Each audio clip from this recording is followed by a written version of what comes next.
अपनी खास पेशकश की तरफ रुख करें उससे पहले इस वक्त की बड़ी खबर की तरफ रुख कर लेते हैं। इस वक्त की बड़ी खबर इस वक्त आपके सामने मौजूद है। दिल्ली में 26 जनवरी को भड़की हिंसा का खालिस्तानी कनेक्शन सामने आया है। हिंसा के पीछे पाकिस्तान का आखिर रोल क्या है ये आपको बताएंगे, लेकिन उससे पहले ये बड़ी खबर। सर्वदलीय बैठक में किसान आंदोलन पर पीएम मोदी ने क्या कुछ कहा है आपको बताने जा रहे हैं। सरकार का प्रस्ताव अभी भी बरकरार है। पीएम मोदी ने कहा है सरकार सभी मुद्दों पर चर्चा के लिए अब भी तैयार है, ये भी पीएम ने कहा। और साथ ही इस बात का भी जिक्र किया कि किसानों से सिर्फ एक कॉल दूर है कृषि मंत्री, यानी कि बातचीत की जो सारे रास्ते हैं वो खुले हुए हैं। बातचीत से समस्या का समाधान निकले। देश के बारे में सभी को सोचना चाहिए। प्रधानमंत्री नरेंद्र मोदी ने इस दौरान ये भी कहा कृषि मंत्री की बातों से पूरी तरह सहमत हूं। कृषि मंत्री से किसान संगठन संपर्क कर सकते हैं। पीएम मोदी ने एक खुला न्योता यहां पर किसानों को दिया है। तो एक बार फिर से प्रधानमंत्री नरेंद्र मोदी ने कहा कि बातचीत के सभी रास्ते खुले हुए हैं, बातचीत करनी चाहिए, सभी को देश हित के बारे में सोचना चाहिए। सर्वदलीय बैठक में प्रधानमंत्री नरेंद्र मोदी ने किसान आंदोलन को लेकर ये खास बड़ी बातें कही हैं। शर्तों पर कायम है सरकार, अपने जिस तरह से कृषि कानून है उसे लेकर पूरी तरह से कायम है सरकार। हालांकि किसान अब भी अपनी मांग पर ही डटे हुए हैं। माननीय प्रधानमंत्री जी ने अंत में दिशा निर्देश देते हुए ये कहा है कि जो डिस्कशन के लिए, नेगोशिएशन के लिए 22nd 23rd को हमारा एग्रीकल्चरल मिनिस्टर श्री नरेंद्र सिंह तोमर जी ने जो उन्होंने ऑफ़र किया था, हम डिस्कशन के लिए तैयार है। अगर आप डिस्कशन फर्दर कंटिन्यू चाहते हैं तो मैं एक फ़ोन कॉल पे अवेलेबल हूँ। जो स्टेटमेंट जो उनको कम्युनिकेट किया गया था दैट स्टिल स्टैंड्स गुड। सरकार बातचीत करने के लिए तैयार है। ऐसा जो हमारा एग्रीकल्चरल मंत्री जी ने उस दिन कहा था वो अभी भी ओपन है और सरकार चर्चा के लिए तैयार है। ये माननीय प्रधानमंत्री जी वो एग्रीकल्चरल मिनिस्टर जो स्टेटमेंट उस दिन दिए थे उस स्टेटमेंट के लिए we stand it that stands of the government still it is okay, mean it stands good. साजिश of Khalistan made in Pakistan. जी हां, दंगों की साजिश के लिए करोड़ों रुपए की फंडिंग सीमा पार से की गई थी। न्यूज नेशन को सूत्रों से खबर मिली है कि लाल किले में दंगाई ऐसे ही नहीं घुसे थे, बल्कि उन्हें पूरी प्लानिंग और रूट मैप समझाकर किले में दाखिल कराया गया था। दंगे की साजिश का सबसे सॉलिड सबूत कुछ इस तरह से सामने आया। यह स्पेशल रिपोर्ट आप जरूर देखें।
एक्शन लाल किले पर हो रहा था, डायरेक्शन सीमा पार से मिल रहे थे।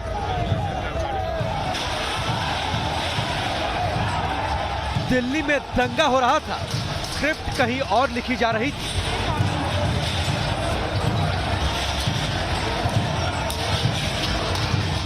पुलिस वालों को लहूलुहान करने का ऑर्डर बॉर्डर पार से आ रहा था।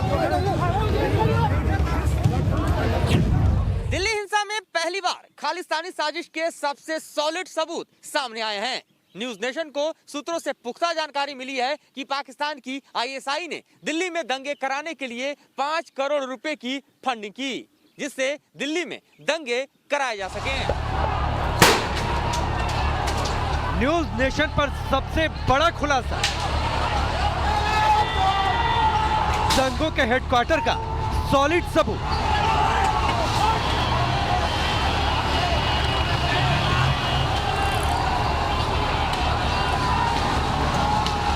गणतंत्र दिवस पर दिल्ली में जो गुंडा तंत्र हुआ, उसकी एक एक कड़ियां अब खुलने लगी।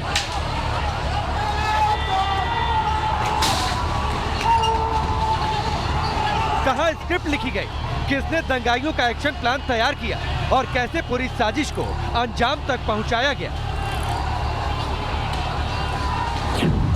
26 जनवरी के एक्शन प्लान की तैयारियां दरअसल 13 जनवरी से ही शुरू हो गई थी।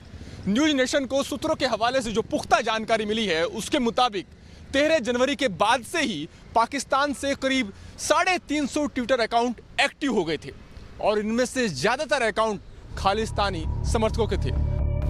ये तमाम Khalistani Twitter accounts Delhi police की रडार पर है। पुलिस ने अब तक 550 से ज्यादा संदिग्ध ट्विटर अकाउंट्स बंद कर दिए हैं। बंद ट्विटर अकाउंट्स के कंटेंट को डंप करके उसकी जांच हो रही है। साजिश के पूरे रूट मैप को क्रैक करने की कोशिश हो रही है, यानी ट्विटर हैंडल कब, कहां और किसने बनाया, इसकी तमाम डिटेल पुलिस खंगालने में लगी है। ट्रैक्टर परेड में गड़बड़ी के संकेत काफी पहले मिल रहे थे। इस पूरे किसान आंदोलन के दौरान लगातार खालिस्तानी समर्थकों के वीडियोज वायरल हो रहे थे। कभी सिंघू बॉर्डर पर सरजिल इमाम जैसे किरदार के पोस्टर लगे, तो कभी विदेशों में बैठे खालिस्तानी समर्थक वीडियो बनाकर लगातार इस पूरे किसान आंदोलन में जहर घोलने का काम कर रहे थे। इन बातों से दिल्ली पुलिस को भी ट्रैक्टर परेड में गड़बड़ी की आशंका पहले ही हो गई थी। सबसे पहले जो 308 ट्विटर हैंडल है, ये बिल्कुल साक्ष्य है इसका, ये एक एनालिसिस है, ये एक हमारे पास जो इसके आकलन करने का एक जो पोस्ट मॉडर्न आईटी टूल है, उसके तहत हम हमेशा करते रहते हैं और खास करके ऐसे माहौल में, तो उसमें ये नोटिस में आया, जो अपने आप में एक गौर करने का विषय है। लाल किले को हाईजैक करने का जो प्लान तैयार किया गया था, उसके खालिस्तानी कनेक्शन का ये वीडियो सबसे सॉलिड सबूत है।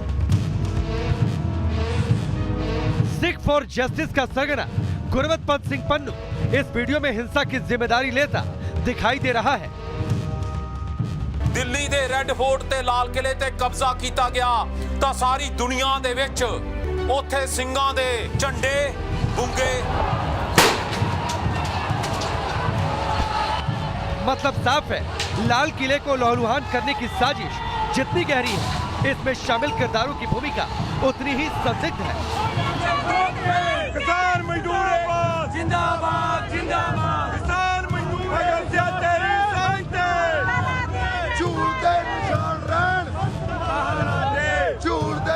अब पुलिस और सुरक्षा एजेंसियों के सामने इन देसी किरदारों के चेहरे से नकाब उतारने की चुनौती है, ताकि देश को मिले अपमान का पूरा हिसाब हो सके।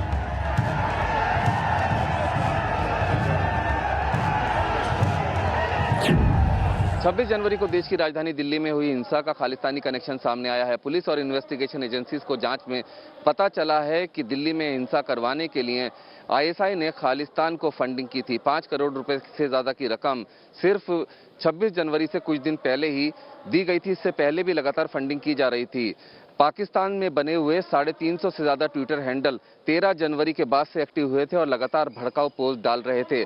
इसके अलावा कई ऐसे ट्विटर हैंडल भी थे जो खालिस्तानी समर्थक आतंकी संगठनों के थे और वो सीधे तौर पर लोगों को हिंसा करने के लिए भड़का रहे थे, उकसा रहे थे। दिल्ली पुलिस के कहने पर ट्विटर ने 550 से ज्यादा ट्विटर हैंडल्स को बंद कर दिया है। ये जो खालिस्तानी ट्विटर हैंडल्स थे, इनके डेटा को दिल्ली पुलिस और एजेंसीज डंप कर रही हैं ताकि बाकी जानकारियां जुटाई जा सके। खास तौर पर ये जानकारी भी सामने आई कि खालिस्तान समर्थक आतंकी संगठनों के कुछ मुखौटे एनजीओ जो देश में अलग अलग जगह पर मौजूद हैं, उनको भी पैसा पहुंचाया गया था ताकि दिल्ली में हिंसा की पृष्ठभूमि तैयार की जा सके। वीडियो जर्नलिस्ट पवन तिवारी के साथ रुमानुल्लाह खान, न्यूज नेशन, दिल्ली। वहीं लाल किला कांड के एक आरोपी को पुलिस ने हरियाणा से गिरफ्तार किया। इसने खुलासा किया कि उसे ट्रैक्टर रैली के लिए तय रूट से डाइवर्ट होने को कहा गया था। उसे कहा गया था कि वो लोगों को लेकर रिंग रोड से सीधे लाल किले के लिए कूच करे।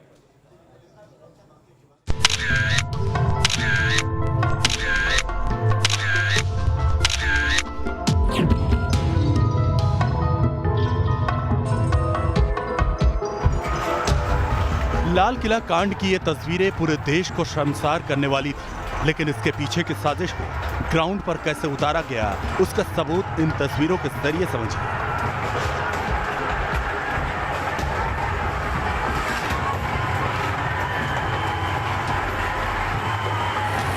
लाल किला पर गुंडा तंत्र से चंद मिनटों पहले की ये तस्वीरें हैं।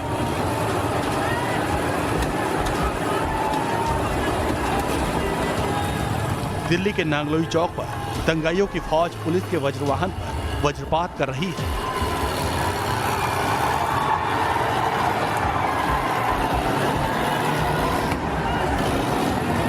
इन्होंने ट्रैक्टरों के एक के बाद एक हमलों से वज्रवाहन का वजूद ही खत्म कर डाला।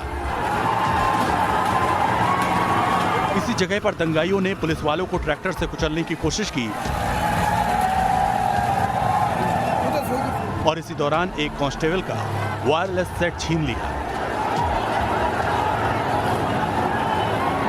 इस मामले में पुलिस ने हरियाणा के रहने वाले आरोपी अजय राठी को गिरफ्तार किया। अपने बयान में अजय राठी ने कहा, हमें किसी तरह लाल किले पर पहुंचने का आदेश मिला था। इसके लिए तय रूट से किसी तरह हटने के निर्देश पहले ही मिल गए थे। अजय राठी ने यह बोला है कि हमको पहले ही जो दिए हुए रूट है उस रूट को फॉलो नहीं करने के लिए आदेश मिला हुआ था और कैसे भी रिंग रोड पहुंच के वहां से रेड फोर्ट पहुंचने के लिए इनको आदेश मिला हुआ था। उस आदेश को चलते हुए इन्होंने वहां पे राइटिंग करवाया नांगलोई चौक में और ट्रैक्टर से मार मार के वज्रा गाड़ी को तोड़ा। अब सवाल है कि लाल किले में घुसने के लिए किसके इशारे पर रूट डाइवर्ट हुआ? किले पर चढ़ाई के लिए लोगों को किसने उकसाया? लाल किले के प्राचीर पर झंडा फहराने के लिए किसने निर्देश दिए? शुरुआती जांच से ही यह साफ होने लगा है कि लाल किले में घुसी भीड़ उन्माद में नहीं आई थी। ये सड़क से भटककर आई भीड़ नहीं थी, बल्कि लाल किले पर चढ़ाई का हर रूट मैप पहले से तय किया गया था। दंगाइयों को हर एक्शन प्लान का छोटे से बड़ा हर स्टेप समझाकर भेजा गया था। अब सवाल यह है कि दंगाइयों को दंगा करने के निर्देश किसकी ओर से मिले थे? कौन उन्हें प्यादा बनाकर लाल किले पर फतेह करना चाहता था? अब इन सवालों के जवाब पुलिस और सुरक्षा एजेंसियां खंगालने में जुटी हैं। लाल किले के गुम्बद पर क्लोज फ्रेम में खींची गई इस तस्वीर पर गौर कीजिए। सफेद रंग की मोटी रस्सी के सहारे दंगाई गुम्बद पर चढ़ाई कर रहे हैं। ट्रैक्टर परेड के बहाने टेरर फैलाने के मकसद से ये लोग अपने साथ रस्सी लेकर आए थे। 26 जनवरी से कुछ दिन पहले ही यह खुलासा हो गया था कि सिख फॉर जस्टिस नाम के संगठन ने लाल किले पर झंडा फहराने के लिए इनाम का ऐलान कर रखा है। यह संगठन भारत में प्रतिबंधित है और इसका नाम पहले भी किसान आंदोलन से जुड़ता रहा है। अब यह खुलासा हुआ है कि इस संगठन की ओर से 26 जनवरी से कुछ दिन पहले ही लगभग 2 हफ्ते पहले से लोगों के पास ऐसी कॉल आनी शुरू हो गई थी कि वह गणतंत्र दिवस समारोह वाले दिन कुछ बड़ा करने वाले हैं।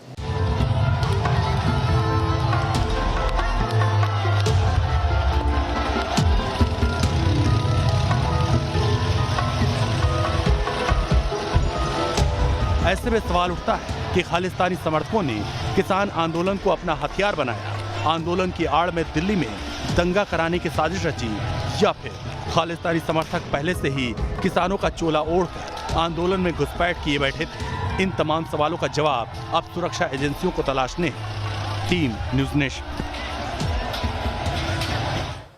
तो किलाकांड के बाद अब ना तो किसान आंदोलन के साथ पहले की तरह लोगों की सिंपैथी रही और ना ही उनका समर्थन रहा। अब तो जिन जिन बॉर्डर पर किसान बैठे हैं वहां स्थानीय लोग खालिस्तान मुर्दाबाद के नारे लगा रहे हैं।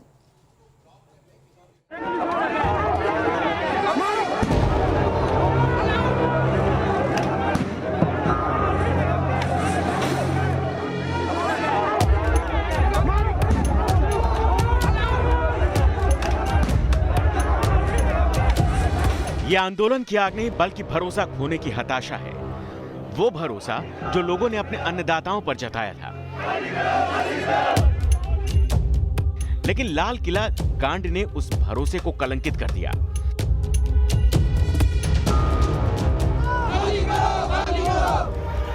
हताश आंदोलनकारी पुलिस वालों को ही निशाना बना रहे हैं।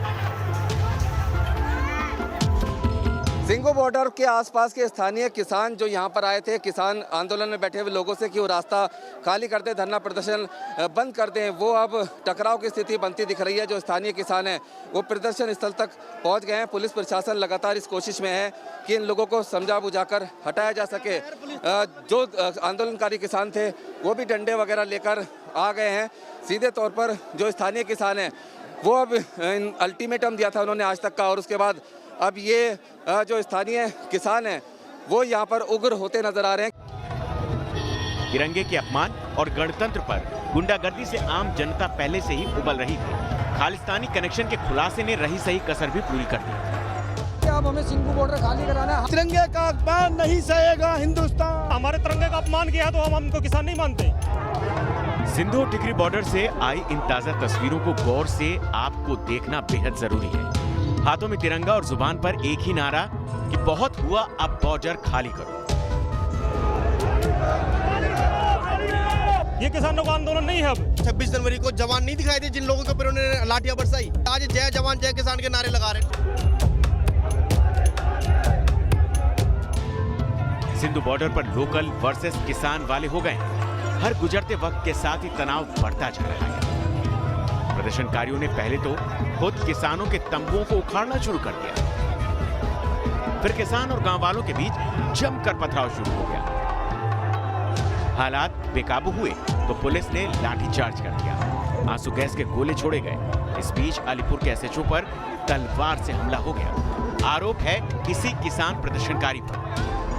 जिस तरह से अब तिरंगे का अपमान हुआ उसके बाद अब इनका सब्र जो है वो जवाब दे चुका है। अब ये देखिए जो स्थानीय किसान हैं वो प्रदर्शन स्थल पर अंदर की तरफ जा रहे हैं, क्योंकि इनका कहना है कि अब देखिए जो टेंट है उनको भी तोड़ने का काम शुरू हो गया है। सिंधु बॉर्डर पर लोकल और प्रदर्शनकारी किसानों के बीच तनाव बना हुआ है, लेकिन हालात काबू में है। इस बीच आपको बता दें कि दिल्ली पुलिस के कर्मचारियों के परिजनों का प्रदर्शन सामने आ रहा है। दिल्ली के शहीदी पार्क में परिजनों का ये प्रदर्शन हो रहा है। दिल्ली के हुड़दंगियों की गिरफ्तारी के लिए दरअसल पुलिस कर्मियों के परिजन बैठे हुए हैं और साफ तौर पर मांग कर रहे हैं कि जिन लोगों ने गणतंत्र की गरिमा पर चोट पहुंचाई, जिन लोगों ने सुरक्षा में तैनात पुलिस कर्मियों पर हमला किया, उन्हें सख्त से सख्त सजा दी जाए। उनकी जल्द से जल्द गिरफ्तारी होनी चाहिए। 26 जनवरी की घटना में दरअसल कई पुलिसकर्मी जख्मी हुए थे। 300 से भी ज्यादा की इनकी तादाद यहां पर रही। ऐसे में पुलिसकर्मियों के जो परिजन हैं, उनसे जुड़े जो रिश्तेदार हैं, वो देखिए किस तरह से अब प्रदर्शन कर रहे हैं और मांग कर रहे हैं कि दिल्ली के हुड़दंगियों की गिरफ्तारी होनी चाहिए, उन्हें सजा मिलनी चाहिए कि सुरक्षा में तैनात कर्मचारियों को उन्होंने नापाक मंसूबों के तहत अपना निशाना बनाया। और 26 जनवरी को हुई हिंसा के दौरान एक पुलिसकर्मी का हाथ भी टूट गया था। वो पुलिसकर्मी भी प्रदर्शन करने शहीदी पार्क पहुंचे। उनसे खास बातचीत की न्यूज़ नेशन संवाददाता ने, सुनिए आप। 26 जनवरी के मौके पर तथाकथित किसानों ने जिस तरीके का दिल्ली में तांडव किया और पुलिसकर्मियों पर हमले किए, उसके विरोध में पुलिसकर्मियों के यानी दिल्ली पुलिस के लोगों के परिवार के लोग और खुद कुछ घायल जवान शहीदी पार्क में हैं, विरोध दर्ज कराने के लिए कि उनके भी अधिकार हैं। कुछ घायल लोग हमारे साथ हैं, उनके परिजन भी हैं। इन्हीं लोगों से जानते हैं कि शहीदी पार्क में आखिर ये लोग क्यों पहुंचे। क्योंकि पुलिस के जवान हैं, यूनिफॉर्म की ड्यूटी है, और जो यूनिफॉर्म में होता है तो उससे माना जाता है कि वो इस तरीके के धरने और प्रदर्शन में शायद शामिल ना हो, लेकिन हक उनका भी है क्योंकि यहाँ साफ साफ लिखा हुआ है कि पुलिस लाइव्स मैटर। आप देखिए, हमें भी चोट लगती है, खून बहता है, दर्द होता है, हमारा भी कोई घर पर इंतजार करता है। ठीक बात है कि जो पुलिस के जवान हैं वो हमारे ही बीच के सब लोग हैं, अपने ही भाई बंधु हैं, लेकिन जिस तरीके से इन किसानों ने तांडव किया और पुलिस बल के ऊपर हमला किया, उसकी जितनी भी निंदा की जाए, भत्सना की जाए, वो कम है। क्योंकि किसान के रूप में वो कौन से लोग थे, इसकी जांच पड़ताल पुलिस हालांकि कर रही है। आपको काफ़ी चोट लगी है, कहाँ है चोट लगी थी, पहले अपना नाम बताएं। मेरा नाम संदीप है, मैं डिस्ट्रिक्ट नॉर्थ में पोस्टिंग हूँ, डीसीपी नॉर्थ सर के पास ऑपरेटर हूँ। हम लाल किला पे गणतंत्र दिवस के अरेंजमेंट में थे। उसी दौरान वहाँ पे दोपहर के समय में 15-20 ट्रैक्टर्स शुरुआत में आए, जिन्होंने बैरिकेड को तोड़ा और उसके बाद वो सीधा ज्ञानपथ के ऊपर जाके खड़े हो गए। उसके बाद वहाँ पे थोड़ी देर बाद भी इतनी भीड़ हो गई कि दोनों रोड और साथ साथ जितना भी लाल किले का प्रांगण था सारा बहुत पूरा भर चुका था। उसके बाद वो लोग ऊपर पहुँचे लाल किले के प्राचीर पे। वहाँ पहुँचने के बाद उन लोगों ने अपनी जो कार्रवाई की, उसके बाद वहाँ से हमारे सीनियर ऑफिसर्स ने उन्हें नीचे लाने के लिए हमें बहुत अच्छे से ब्रीफ किया कि हमें बहुत संयमित तरीके से अनुशासन में रहते हुए वहाँ से उन लोगों को नीचे लेके आना है, ताकि किसी भी प्रकार की कोई भी ऐसी घटना ना हो जिससे दिल्ली पुलिस कलंकित हो या हमारे ऊपर कोई ऐसा कोई आरोप लगे, जिसको हमने बहुत अच्छे से निभाते हुए बिना किसी डंडे का प्रयोग किए हुए हमने कोई भी फोर्स यूज़ नहीं किया है। आप देख सकते हो जितने भी लोग वहाँ पे पिटे हैं किसी के हाथ में कोई डंडा नहीं था। तो पुलिस वालों के परिजन प्रदर्शन पर बैठे हुए हैं, मांग कर रहे हैं कि आखिर हुड़दंगियों की, उपद्रवियों की गिरफ्तारी कब होगी। इस बीच उनका क्या कुछ कहना है वो भी आप सुनिए। गणतंत्र दिवस के मौके पर तथाकथित किसानों ने जिस तरीके से दिल्ली में तांडव मचाया और पुलिसकर्मियों पर हमले किए, उसके विरोध में पुलिसकर्मी के परिवार के लोग आज दिल्ली के शहीदी पार्क में हैं। उनके परिजन आए हैं और काफ़ी गुस्से में सारे लोग हैं और उनका मांग है कि जिस तरीके से किसानों ने हमले किए, पुलिस पे जानलेवा हमले किए, धारदार हथियारों से हमले किए, जिस तरीके से पुलिस को मारा गया, पत्थर चलाए गए, उसके खिलाफ सख्त कार्रवाई होनी चाहिए। ये तमाम सैकड़ों की संख्या में यहाँ दिल्ली पुलिस महासंघ के तत्वाधान में पहुँचे हुए हैं। वो लोग पहुँचे हुए हैं जिनके लोग उस तांडव में किसानों के उत्पात में घायल हुए हैं। इन लोगों की मांग है कि सरकार को सख्त कार्रवाई करनी चाहिए, कठोर कदम उठाए जाने चाहिए, क्योंकि जो कृत्य तथाकथित किसानों ने किए हैं उसे माफ़ नहीं किया जा सकता है। तमाम लोग यहाँ पर हैं, हाथ में तख्ती है कि कैसे तलवार लेकर के पुलिस पे हमले किए जा रहे हैं। इस तरह की तस्वीरें लगभग सबके हाथ में, जितने भी तस्वीरें आई हैं अब तक सोशल मीडिया में हम लोगों ने देखे हैं और मीडिया में देखे हैं, टेलीविज़न चैनल पे हम लोगों ने दिखाए हैं, लगभग वो सारी तस्वीरें यहाँ बैठे हुए लोगों की हाथों में हैं। और इसी मामले से जुड़ी इस वक्त की बड़ी खबर, लाल किला मामले की जांच और तेज कर दी गई है। लाल किला जांच एजेंसी की टीम पहुंची हुई है। लाल किले से कई सबूतों को इकट्ठा किया जा रहा है, जुटाया जा रहा है। सीसीटीवी फुटेज भी अब तेजी से जांच टीम खंगाल रही है। जिस तरह से 26 तारीख गणतंत्र दिवस के मौके पर ट्रैक्टर परेड के जरिए एक हुड़दंग वाली तस्वीर सामने आई, पुलिसकर्मियों को जख्मी किया गया, तलवार लहराए गए, लाठी डंडों का इस्तेमाल हुआ। उसके बाद लाल किले अब जांच टीम पहुंच चुकी है और यहां से कई सबूत को इकट्ठा किया जा रहा है। सीसीटीवी फुटेज भी अब जांच टीम खंगाल रही है। पहले ही यह साफ कर दिया गया है कि जो भी दोषी होगा उसे जल्द से जल्द गिरफ्तार किया जाएगा, सख्त कार्रवाई की जाएगी, क्योंकि जिस तरह से एक बड़ी चोट यहां पर गणतंत्र दिवस की गरिमा को पहुंचाई गई है, उसके बाद ये दो तस्वीर देखिए आपके सामने मौजूद है। पहले हिंसा की गई, किस तरह से लाल किले पर अंदर तोड़फोड़ की वो तमाम तस्वीरें भी सामने आई और तोड़फोड़ वाली जगह से टीम ने अब सैंपल ले लिए हैं। जांच अब तेजी से जारी है। सीसीटीवी फुटेज से भी काफी अहम सुराग यहां पर हाथ लगेंगे, इसमें कोई दो राय नहीं है। लाल किला जाकर फॉरेंसिक टीम ने ये पूरी जांच पड़ताल यहां पर की है। तो कब गिरफ्तार होंगे गणतंत्र के गुनहगार, यही सवाल अब तक सामने आ रहा है। पुलिसकर्मी के जो परिजन हैं वो भी अब प्रदर्शन के लिए सामने आ चुके हैं। उनका भी कहना है कि इन हुड़दंगियों की जल्द से जल्द गिरफ्तारी होनी चाहिए और जांच टीम भी पूरी तरह से एक्टिव मोड पर है। और दिल्ली बवाल पर राजस्थान के सीएम अशोक गहलोत का जो बयान सामने आया वो भी आपके सामने रखेंगे। इस पूरे मामले को लेकर क्या कुछ प्रतिक्रियाएं सामने आ रही हैं, रखेंगे। एक छोटे से ब्रेक के बाद जल्द हाजिर होते हैं।